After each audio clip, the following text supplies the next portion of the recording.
किंवा आमच्या देवस्थान मठ मंदिरांच्या जागेवर अगर कोण लँड जिहाद करायचा प्रयत्न करत असेल ना, त्या जिहाद्यांना ठेचण्याचे सगळे कार्यक्रम आमच्याकडे आहेत. आज थोडं सिमेंटचं थडगं बांधणार, उद्या मग हिरवी चादर टाकणार, या सगळ्या गोष्टी अनधिकृत पद्धतीने चालता का म्हणा.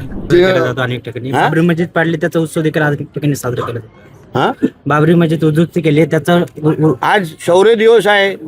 आज हिंदू समाजासाठी अतिशय महत्त्वाचा आणि अभिमान वाटणारा दिवस आहे. हिंदू समाज एकत्र येऊन काय करू शकतो याचं हे उदाहरण पिढ्यानपिढी नजरेसमोर गेलं पाहिजे, असा हा शौर्य दिवस आज आहे. आणि त्याच्यामुळे त्याचा बोध असंख्य लोकांनी घ्यावा. असे जे थडगे बांधणारे आहे, लँड जिहाद करणारे जे लोक आहेत ना, त्यांनी याचा बोध घ्यावा.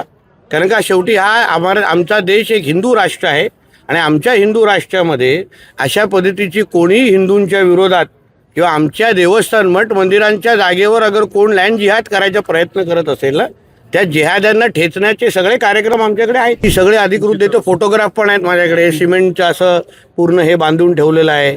आज थोडं सिमेंटचं थडगं बांधणार, उद्या मग हिरवी चादर टाकणार, या सगळ्या गोष्टी अनधिकृत पद्धतीने चालता का म्हणा.